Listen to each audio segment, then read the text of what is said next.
Alors, bonsoir et bienvenue à Edna Rencontre, une émission qui a pour but de valoriser et d'outiller les personnes vulnérables francophones. Je me présente, Edna Linnaeus, et aujourd'hui, le thème de l'émission est En 2022, je guéris. Nous avons choisi ce thème ensemble et pour m'accompagner, j'ai l'honneur d'avoir Sandra Chéry avec son entreprise Step into Your Brilliance et Manuel François Saint-Cyr. Osez vous dépasser, Dare to Exceed en anglais. Et j'avais aussi Rabia qui aurait dû être avec nous, qui est ma troisième coach de vie, mais qui malheureusement n'a pas pu être avec nous, mais j'aimerais prendre le temps de la saluer. Bonjour Rabia, si tu nous écoutes, je t'envoie plein d'amour. Donc, OK, ceci étant dit, j'ai l'honneur d'avoir avec moi les coachs qui m'ont accompagnée jusqu'ici, qui ont fait de moi la personne que je suis et que je veux continuer à développer, à progresser. Et je vous dirais que l'émission va être un peu particulière aujourd'hui, un peu différente.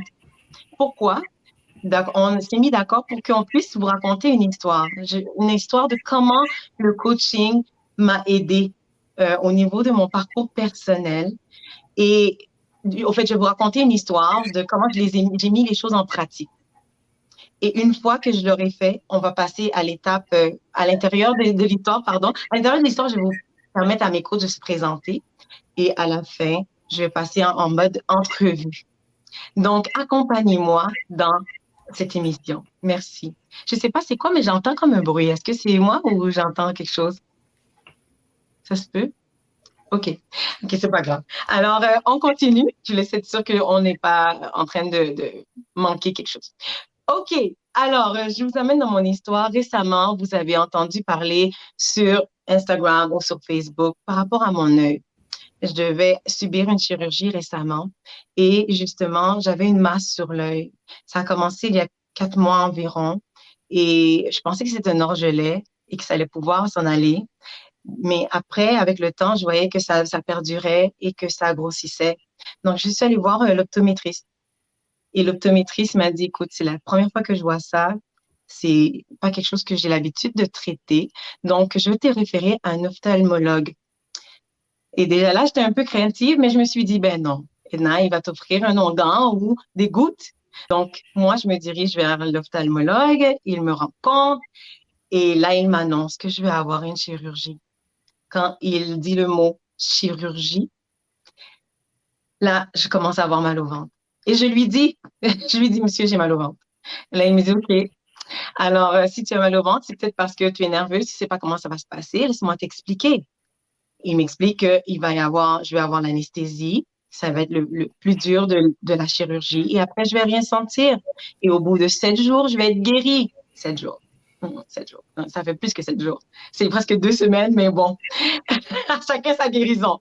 Alors, donc, je me suis dit, OK, il m'a expliqué comment ça se passait, mais malgré le fait qu'il m'avait expliqué, j'avais les sueurs froides. J'ai commencé à vouloir vomir, aller à la salle de bain, perdre connaissance. Et là, j'étais comme, OK, il y a quelque chose qui fonctionne pas. Qu'est-ce qui se passe avec moi? Parce que là, je sais que c'est pas juste à cause que j'ai entendu chirurgie. Il y a quelque chose. Donc, j'ai commencé tout de suite à utiliser la technique que j'ai apprise avec Sandra, qui était, Edna, rassure-toi. Et là, je me rassurais. Je disais, Edna, ça va bien aller. Ednita, ça va bien aller. Calme-toi, tout va bien. OK, tu es en santé. Il t'a pas dit que c'était allé quelque chose de grave. Là, c'est 15 minutes. Tout va bien aller. Mais quand même, je continuais à avoir mal, à avoir peur de tomber dans les pommes. Mais je continuais à me rassurer. Et bon, pour dire ça, pour vous expliquer, j'invite Sandra maintenant à se présenter et à expliquer cette technique que je viens d'utiliser. Merci, Sandra. Bien, merci à toi, Edna, et bonjour à tous ceux qui nous écoutent. Moi, je suis coach de carrière à prime abord, mais également coach de vie. Je me spécialise surtout dans tout ce qui est le mindset, donc retravailler sa programmation au niveau de ses croyances, travailler aussi au niveau de son affirmation, sa confiance en soi. Et aussi, je travaille beaucoup avec ce qu'on appelle le coaching d'acceptation et d'engagement. Donc, je travaille beaucoup avec tout ce qui est l'autocompassion, la bienveillance, donc le self-love qu'on connaît beaucoup, pour justement apprendre à faire place à tout ce qu'on vit à l'intérieur de nous qui peuvent être des blocages pour nous permettre de poser des actions qui vont nous faire avancer vers ce qui est important, ce qui compte pour nous et accomplir ce qui est important pour soi et qui fait du sens pour soi. Merci, Sandra. Alors, je continue mon histoire. Donc là, je me rassure. Bien évidemment, le médecin se dit, l'ophtalmologue me dit, écoute, je vais te laisser là le temps que tu te récupères et moi, je vais envoyer l'infirmière. Pendant ce temps-là, donc elle arrive et elle me dit, bon, il va falloir que tu partes, hein. Et là, je sais que je dois partir. Bien évidemment, je sais que je dois partir. Mais je lui dis, écoute, c'est beau, je sais que je dois partir, mais je suis en train de me parler parce que je ne me sens pas bien. Déjà là, je voyais la croissance que j'avais développée parce que je lui ai dit, laisse-moi le temps. Je lui ai permis de juste me laisser l'espace et de vivre ma panique, en fait, la situation dans laquelle je me retrouvais. Donc là, je me suis dit, OK, Edna, si tu as peur, c'est parce qu'il y a de l'inconnu. C'est ce que j'avais appris avec Manuel. Donc, je me dis, OK, il m'a dit qu'est-ce qui allait se passer. Si c'est un cancer, Edna, parce qu'évidemment, ça reste toujours dans la pensée parce que ma maman est décédée du cancer. Donc, ça me reste. Et je me dis, OK, si c'est un cancer, qu'est-ce que tu vas faire? Tu peux pas savoir ça maintenant. Il l'a pas encore enlevé. Donc, là, tu dois enlever cette situation puisque tu n'as pas de contrôle là-dessus. Donc, qu'est-ce qui te fait peur réellement? Et j'arrivais pas à trouver.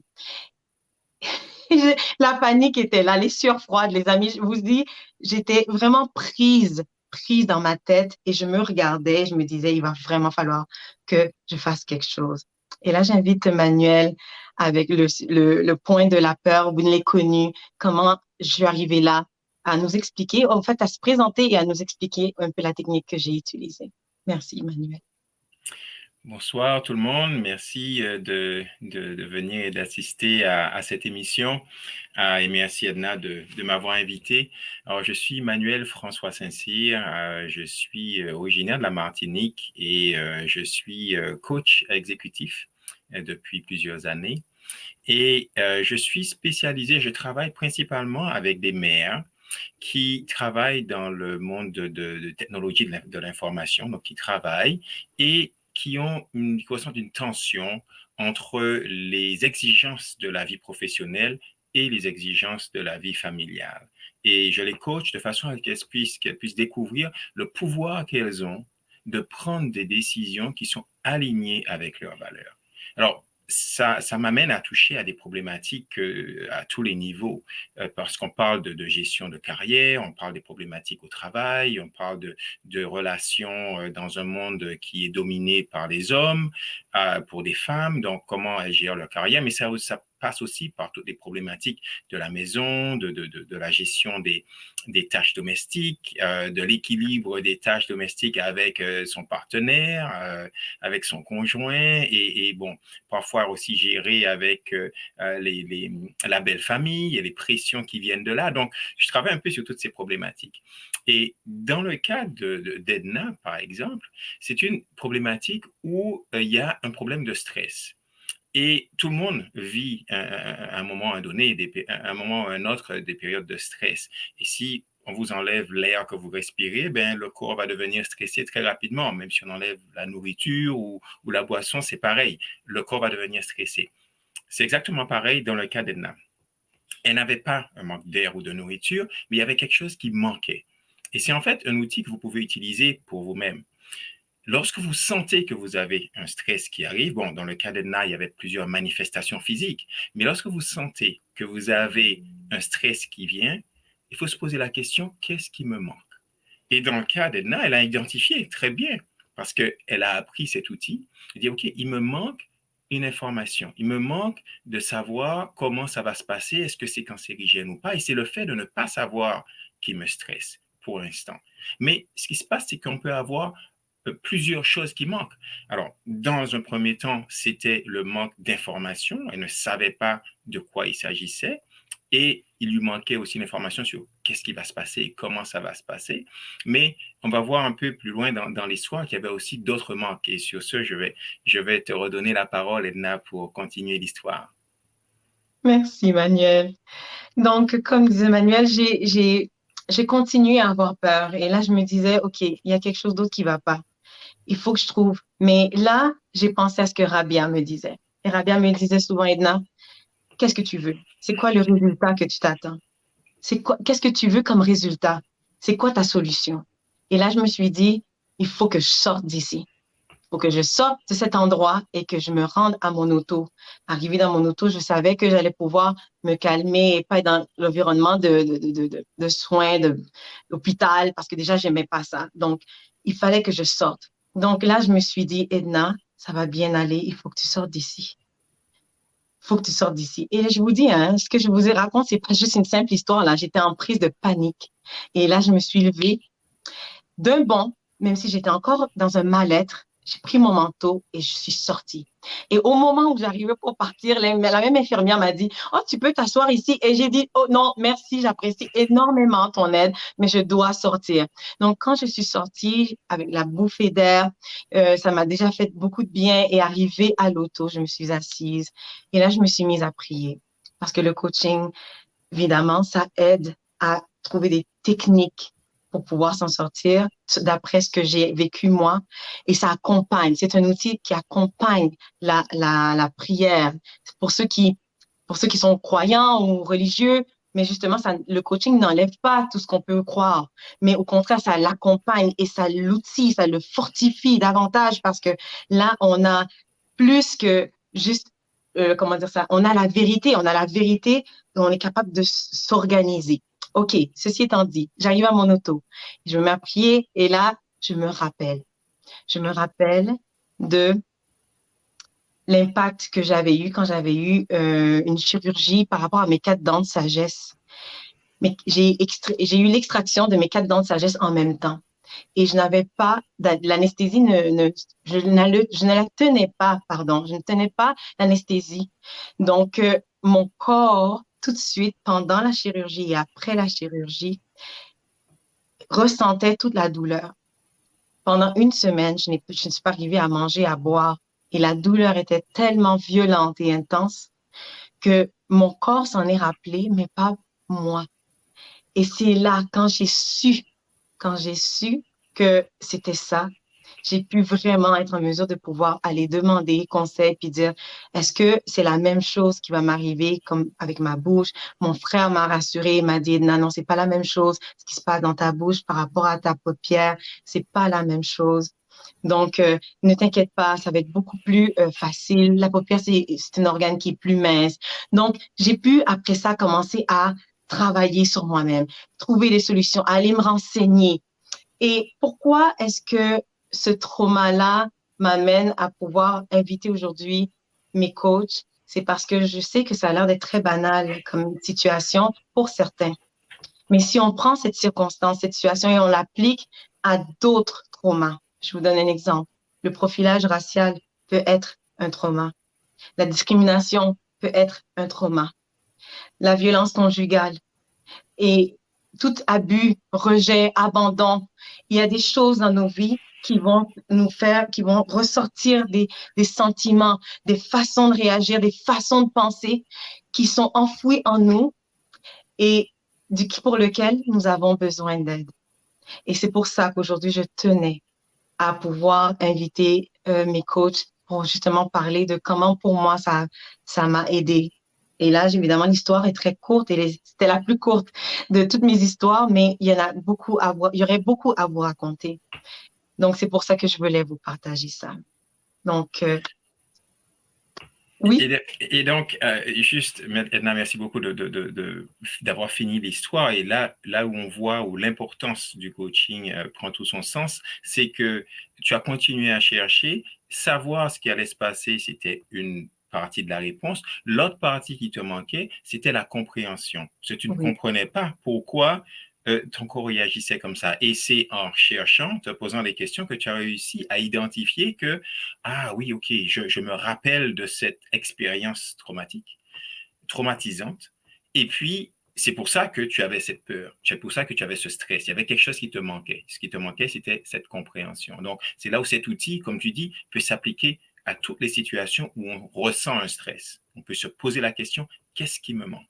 Parce qu'à partir de là, on peut satisfaire ce manque. Exact. Merci, Manuel. Alors, oui, Sandra? Ben, j'écoutais ton histoire, puis moi, ce qui m'a beaucoup marqué, ce que j'ai retenu, c'est vraiment au début de ton récit où ce que tu disais, j'ai dû me rassurer.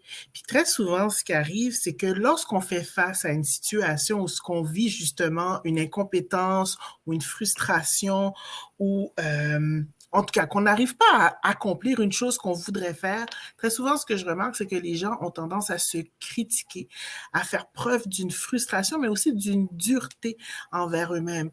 Or, on est notre plus grande ressource. Quand on canalise notre énergie sur les choses qu'on ne peut pas faire, sur notre frustration, sur nos lacunes ou encore sur nos manquements, eh bien, cette énergie créatrice qui nous permettrait de nous mettre en mouvement, de nous mettre en action pour justement poser les actions en fonction et alignées avec ce qui est important pour soi, mais on ne peut pas le faire parce que on est trop pris, on n'est pas centré sur nous-mêmes, on est centré sur pourquoi ça ne marche pas, puis on est dans le jugement. Donc, c'est vraiment d'apprendre à être son meilleur ami, à se rassurer. Puis c'est de comprendre que derrière chaque frustration, Edna, chaque peur, chaque manquement, il y a une souffrance. Et tant aussi longtemps qu'on ne vit pas cette souffrance, qu'on n'accepte pas de côtoyer, de la reconnaître, cette souffrance, elle va prendre toute la place et elle nous maintient dans la paralysie, elle nous maintient dans l'inertie ou dans l'évitement. Donc, c'est d'apprendre vraiment à reconnaître que si j'ai une frustration, si j'ai une colère, s'il y a un manquement, c'est de reconnaître qu'il y a une souffrance, il y a un inconfort. Et au lieu de répondre à cet inconfort, à cette souffrance avec la critique, avec la dureté, c'est de se dire, est-ce que je pourrais pas lui laisser un peu de place? Est-ce que je pourrais pas la côtoyer? Et si on s'arrête, on la reconnaît et qu'on a de la difficulté à s'ouvrir à cette souffrance-là, moi, ce que je disais à mes clients, c'est cette souffrance-là, où est-ce que tu la vis? Dans ton corps? Est-ce que tu la vis? Est-ce que tu sens une tension dans ton cou? Est-ce que c'est un serrement dans ta poitrine? Est-ce que c'est une boule dans ton ventre? Je t'invite à poser ta main sur cet endroit de ton corps où ce que tu sens cet inconfort-là. Mettons que tu la sens dans ta poitrine. Et est-ce que tu peux maintenant t'imaginer à lui donner de la bonté? À être là et à te donner de la bonté et à fermer tes yeux et à t'imaginer en train de donner de la bonté à cette souffrance-là et à respirer au travers de cette souffrance parce que la respiration t'amène à te sortir de ton manège, de tes peurs et à te recentrer dans ton corps, donc à revenir dans le moment présent.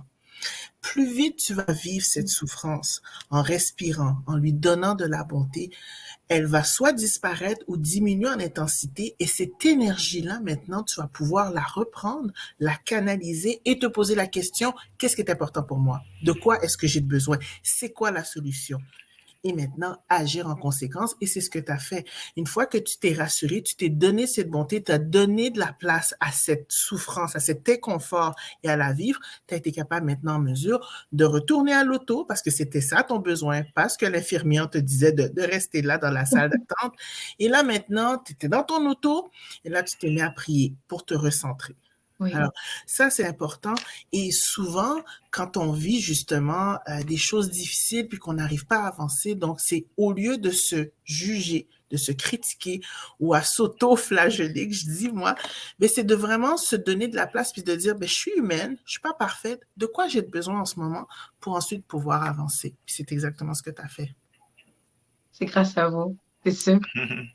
Alors, j'aimerais vous poser une question parce que je vois le temps filer, ça n'a pas de sens. J'aimerais tellement rester là au bout à échanger avec vous, mais bon. OK. Dans votre pratique, quelle est la principale idée préconçue que vous rencontrez, l'un ou l'autre, l'un et l'autre? Je peux commencer si tu veux. La principale idée préconçue, c'est que en venant me voir, je vais pouvoir régler tous les problèmes. Je vais pouvoir apporter des solutions à toutes les situations. Alors qu'en fait, on va vraisemblablement arriver à une solution pour n'importe quelle situation. Mais ce n'est pas moi qui vais apporter la solution. Parce que chacun arrive avec les solutions. C'est comme si quelqu'un va chez l'opticien, dit, bon, ben, j'ai besoin d'une paire de lunettes. Et puis, l'opticien prend sa paire de lunettes, et dit, ben, voilà la paire de lunettes. La personne va regarder en disant, mais c'est quoi ça? Je veux une paire de lunettes, mais je veux une paire de lunettes qui m'aille. Et c'est exactement ça. En fait, on joue le rôle d'un opticien. En posant les bonnes questions, on met des choses devant et puis on dit, est-ce que là c'est clair? Est-ce que c'est plus clair? Est-ce que c'est moins clair? Est-ce que c'est plus flou? Jusqu'à ce qu'on arrive à trouver la solution qui corresponde à cette personne-là. Mais il n'y a que cette personne-là qui peut répondre. De la même façon, quand on dit, est-ce que tu as froid? Même si tu as 3 manteaux sur le dos, si tu es le seul à pouvoir savoir si tu as froid, et tu peux toujours avoir froid même avec 3 manteaux sur le dos, alors que moi, j'aurais peut-être eu chaud. Et c'est peu importe, moi, ce qui importe, c'est toi. Comment toi, tu te sens, et c'est toi qui as les réponses. Donc, je pose des questions, mais les réponses, c'est le coaché qui les a. Wow. Sandra? Moi, je dirais que ce que je rencontre surtout, c'est que les gens ont tendance à dire, je manque de confiance en moi, je suis pas capable, j'y arrivais pas, j'ai besoin de toi. Or, le coaché possède toutes les réponses en lui. Il a toutes les capacités et toutes les ressources. Donc, c'est vraiment à cette personne-là d'apprendre à se faire confiance, à puiser en elle. C'est sûr qu'en ce moment, elle a besoin d'être accompagnée. Mais éventuellement, une fois qu'elle aura passé au travers de cette difficulté, de l'obstacle à laquelle elle fait face, c'est de comprendre que je peux m'auto-coacher. Je vais recevoir les outils et j'ai tout ce qu'il faut en moi pour faire face aux obstacles auxquels je suis confrontée. Et c'est de se faire confiance et justement de se mobiliser pour justement utiliser les outils, se positionner pour finalement se coacher afin de développer son potentiel, à l'épuiser dans ses ressources et pouvoir avancer et accomplir ce qu'elle souhaite accomplir dans sa vie. Wow. OK. Prochaine question. Je vous avais dit que j'allais pas dire wow tout le temps, mais je dis wow. Parce que je vais juste voir comment j'ai appliqué toutes ces ressources. OK. Alors, est-ce qu'on peut être coaché par n'importe qui? Qui peut être un coach? Ben, là, légalement, n'importe qui peut être coach. N'importe qui peut s'appeler coach. Maintenant, pour être coach, ben, il faut avoir un certain nombre d'habiletés. Et il y a des habiletés, il y a des cours, on peut apprendre et avoir suivi des formations. Donc, si vous embauchez un coach, il faut regarder un peu son bagage et avec quoi il vient. Il vient avec une formation, quel type de formation. Il y a la Fédération internationale de coaching qui reconnaît et qui certifie les coachs pour s'assurer que bon, il y a un minimum qui a été couvert. Maintenant, ça suffit pas. C'est pas parce que la personne a un diplôme que ça veut dire que c'est le bon coach pour vous. Il y a beaucoup d'autres choses qui entrent en ligne de compte, et notamment l'expérience. Mais pour être coach, il y a beaucoup d'aptitudes et d'habiletés en termes d'écoute.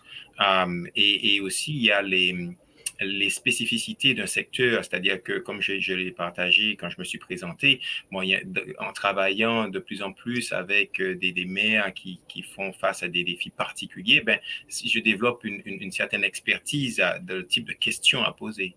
Donc, n'importe qui, oui, peut être un coach. Maintenant, il faut être très vigilant dans la sélection de ce coach. Sandra? Je pense que quand on est à la recherche d'un coach, c'est aussi important de savoir quel est mon besoin, c'est quoi mon objectif, qu'est-ce que je recherche. Parce que la position du coach, c'est d'aider la personne qui vient le voir, donc le coaché, à être toujours dans une dynamique d'avancement, de croissance, de développement, soit personnel ou professionnel. Donc, j'ai un objectif, je souhaite avancer. Comment tu peux m'aider pour que je puisse atteindre cet objectif-là ou me rendre à un autre niveau. Donc, on est vraiment dans une dynamique d'expansion, de croissance et d'avancement. Mais si, par exemple, ton besoin est plus un besoin relié à la guérison, à quelque chose de beaucoup plus intrapersonnel, ou peut-être au niveau plus psychologique, ou peut-être quelque chose qui est au niveau dans ta dynamique relationnelle ou sociale. Alors à ce moment-là, faut connaître vraiment c'est quoi le besoin, parce que peut-être que à ce moment-là, c'est pas un coach dont tu as besoin, mais peut-être tu as besoin d'un psychologue. Ou peut-être tu as besoin d'un psychothérapeute, ou peut-être tu as besoin de travailler avec une travailleuse sociale, un conseiller d'orientation, un conseiller, un thérapeute. Alors, parce que ce sont toutes différentes branches de la relation d'aide et dépendamment du besoin que l'on a, qu'on exprime ou de l'objectif qu'on a, si je suis plus dans un mode guérison, donc peut-être c'est plus un psychologue ou un psychothérapeute dont j'ai besoin. Donc, si je veux mieux comprendre pourquoi, psychologiquement parlant, ça va pas trop bien, peut-être c'est un conseiller à ce moment-là. Donc, ça aussi, ça rentre en ligne de compte dans la recherche de la personne qui va pouvoir m'accompagner. Puis, est-ce que le coach, lui, peut le faire? Super. Et si je peux rajouter à ça, Ok, c'est pour Jeanne. ça que les coachs en général, ils ont un réseau de contacts pour toutes ces situations qui ne sont pas, où c'est pas leur domaine d'expertise. Hein. Encore une fois, bon, les psychologues, ils ont des psychiatres, ils ont des formations médicales pointues, poussées, particulières, et il faut bien pouvoir reconnaître que ben, ça sort du cadre d'expertise du coach. Et c'est, selon le code de déontologie, c'est très, très, très clair qu'il faut vraiment être transparent avec son client et ne pas hésiter à le référer à un professionnel d'accompagnement qui soit plus adapté. Puis, une autre chose que j'aimerais rajouter, Edna, c'est très important de comprendre que si on a un diagnostic en santé mentale, le coach n'est pas habilité à accompagner cette personne-là. Et c'est là qu'à ce moment-là, peut-être, elle est amenée soit à aller voir un professionnel de la santé, de la relation d'aide et de la santé pour l'aider, justement, pour tenir compte de toutes les vulnérabilités et des enjeux qui accompagnent le diagnostic en santé mentale. Puis c'est là peut-être que, justement, le psychologue, le psychothérapeute, le conseiller d'orientation ou le travailleur social est plus indiqué, justement, pour accompagner la personne. Et ça, c'est très, très important parce que on a un cadre de loi au Québec qui encadre tout ça. Donc, ça aussi, il faut prendre ça en considération.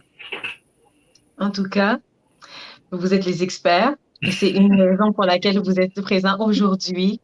Je souhaite que les gens puissent être en mesure de prendre cette opportunité parce que je crois vraiment que de nos jours, avec tout ce qui se passe, c'était déjà présent, mais encore plus aujourd'hui, on a besoin de cet accompagnement-là pour être en mesure d'être la meilleure version de nous-mêmes. Je sais que je l'entends souvent, mais de le trouver, de comprendre ce qui se passe à l'intérieur, la vérité libère. La vérité libère. Et je crois que quand on fait face à ça, ça nous permet de pouvoir nous aimer mieux et aimer les autres mieux. Quand on n'est pas bien, on ne peut pas aimer. Enfin, en tout cas, Absolument. pas aimer adéquatement, du moins.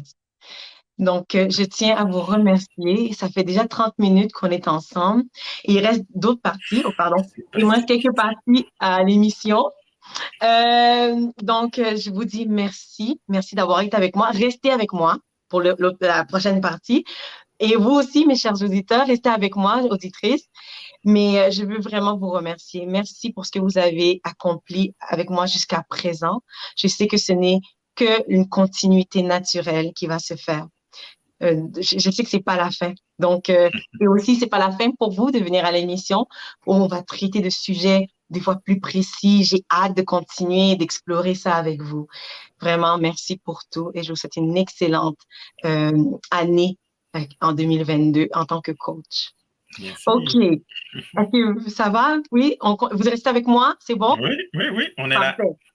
là. OK. Oui, alors, on est là. OK, génial. Alors, comme vous le savez, il y avait un tirage. Il y avait un tirage qui avait été annoncé, un concours pour avoir une séance de photos avec ma photographe. Désolée, je vais me prendre possession de ça, de ma photographe qui est extraordinaire. Comme vous voyez les photos sur Instagram, sur Facebook, Et là, évidemment, il y a peu de personnes qui ont réussi à accomplir toutes les demandes, OK? Je sais qu'il y en avait beaucoup, mais c'est parce que je sais quel est le talent que j'allais vous offrir comme cadeau, mais aussi, je voyais les besoins de l'émission.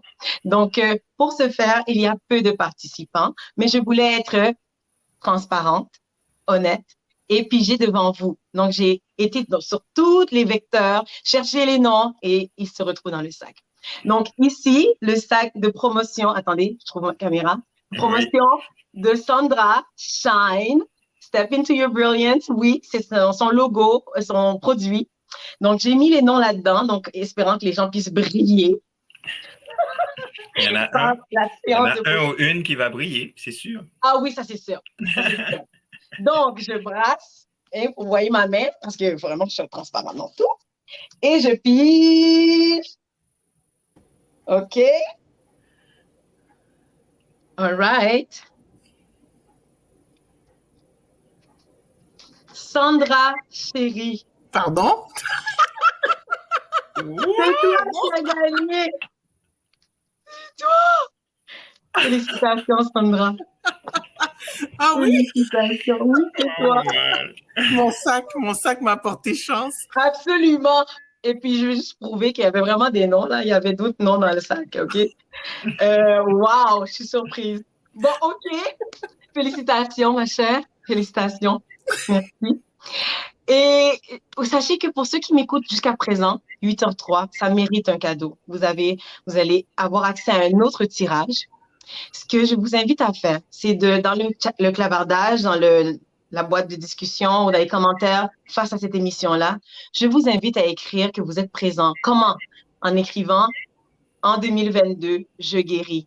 En 2022, je guéris dans le chat pour me laisser savoir que vous êtes toujours avec moi, avec nous en ce moment. Et je vais prendre les noms et je vais faire un autre tirage. Qu'est-ce que vous allez vous mériter? Vous méritez une séance, 1 heure de coaching avec Manuel. Donc, 1 heure de coaching avec Manuel d'une valeur de 220 $. Donc, j'espère que vous avez apprécié la rencontre, que vous avez apprécié les cadeaux aussi, que vous allez les apprécier. Et vraiment, je vous dis, prenez soin de vous. Attention à vous pendant la période des fêtes. En 2022, on a toute une autre année qui s'en vient avec de belles rencontres, de beaux interviews et aussi de l'avancement des projets à venir. Donc, une année incroyable qui nous attend avec Edna Rencontre.